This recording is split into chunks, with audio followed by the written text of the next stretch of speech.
So hello guys, हमारा board का exam बहुत ज़्यादा करीब आ चुका है क्लास 12 का हमारा, क्योंकि हम लोग क्लास 12 की बात करते हैं इस चैनल पे, इसलिए क्लास 12 का हमारा बोर्ड का एग्जाम बहुत ही ज़्यादा करीब आ चुका है। मिड फरवरी से ऑलमोस्ट हमारा बोर्ड का एग्जाम स्टार्ट होने वाला है। तो बहुत सारे बच्चे परेशान है, कैसे करें क्या करें। अभी आज की वीडियो की अगर हम लोग बात करें तो मैं लेके आया हूँ कुछ ऐसी मिस्टेक्स जो कि आपको अवॉइड करनी है, या फिर मिस्टेक्स बोलिए, या फिर कुछ ऐसी टिप्स हैं जो कि आपको फॉलो करनी पड़ेंगी, जिससे क्या हो, जो आपका बोर्ड का एग्जाम है वो बहुत अच्छा जाए और आपको दिक्कतें ना हो, आपके क्वेश्चन ना छोटे, या फिर आपके लिए टाइम कम ना पड़े। ठीक है, देखना कुछ टिप्स जो मैं लेकर के आया हूँ। जैसे कि हमारी पहली टिप क्या है, read the question paper thoroughly before starting. क्या करो, क्वेश्चन पेपर को एक बेहतरीन अंदाज में आप पढ़ें, स्टार्टिंग से आप उसको अच्छे से एकदम पढ़ें। थोरोली का मतलब क्या है, बहुत ज्यादा अच्छे से आपको क्वेश्चन पेपर को पढ़ना पड़ेगा। कितने मार्क्स के सवाल दिए हैं, सेक्शन ए में क्या है, सेक्शन बी में क्या है, सेक्शन सी में क्या है, कितने नंबर का पेपर है, 2 मार्क्स के कितने क्वेश्चन है, 3 मार्क्स के कितने क्वेश्चन है, ये आपको देखना पड़ेगा स्टार्टिंग में ही।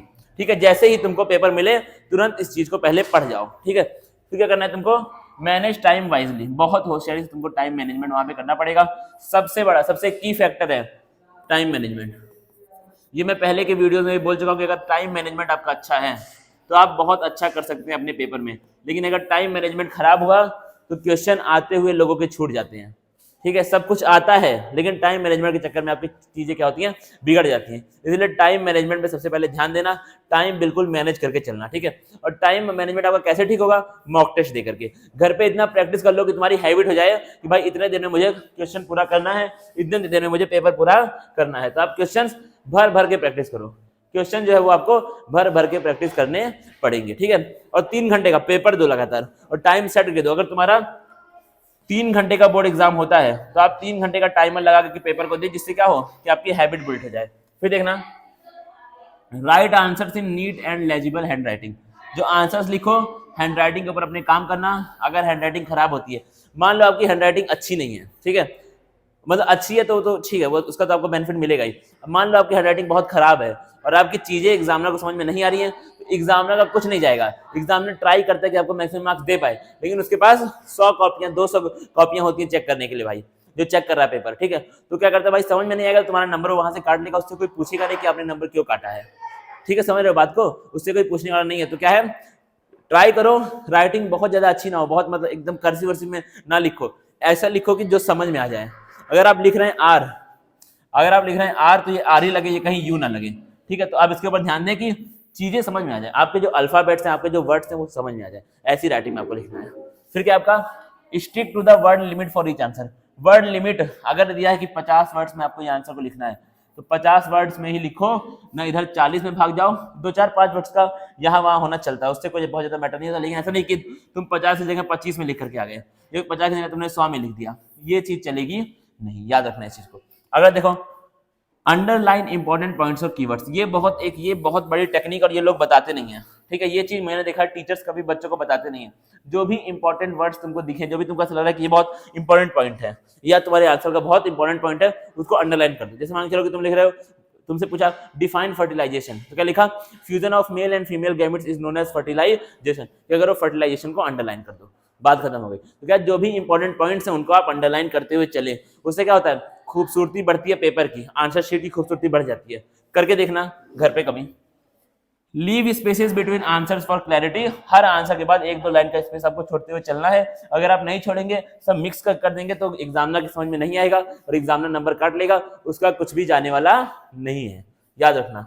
फिर क्या हमारा, रिव्यू आंसर्स बिफोर सबमिटिंग, कम से कम 2 से 3 बार आप रिवीजन करें कि आपने सारे आंसर्स को अटेम्प्ट किया है, या फिर कोई आंसर आपसे छूट गया है, या फिर ऐसी कुछ दिक्कतें आपको हो गई हैं। ठीक है, फिर क्या, अवॉइड ओवर राइटिंग और striking out too many time. क्या करो भाई, तुमने लिखा, तुमको लिखना है मान के चलो फ्यूजन, स्पेलिंग हुई रॉन्ग, तुमने ये लिख दिया, एक हल्का सा कट लगाओ,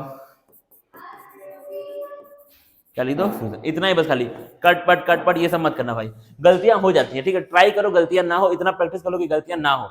मान लो हो गई, एक हल्का सा कट, बस खाली इतना चीज करना है। ओवर राइटिंग उसके ऊपर करना है, या फिर ऐसे कर रहे हो भाई कि तुम ऐसे कर दिया, ये लिखा फ्यूजन, स्पेलिंग मान लो आपसे रॉन्ग हुई है यहाँ पर, ठीक है, इसको ऐसे कर दिया, ये सब नहीं चलेगा भाई, इन सब पे नंबर कट जाते हैं। ठीक है, मैं बच्चों से हमेशा बोलता हूँ, ऑफलाइन ऑनलाइन में हर जगह बच्चों से बात बोलता हूँ, इस पे नंबर तुम्हारा कट जाएगा, इसलिए अभी से प्रैक्टिस डालो कि लिखो ही मत, सीधा फ्यूजन, गलत हुआ ऐसे हल्का सा काट दो, बात खत्म हो गई। ये फिर पूरी स्पेलिंग को ऐसे हल्का सा ऐसे कर दो, ऐसे कर दो, इतना ही बस खाली भाई करना है, इतना ही बस खाली। अगर ये वाला कर दिया है तो ये मत करना, और ये कर दिया तो ये मत करना। मतलब क्या है, एक हल्का सा वहां पे कट आपको लगाना होता है।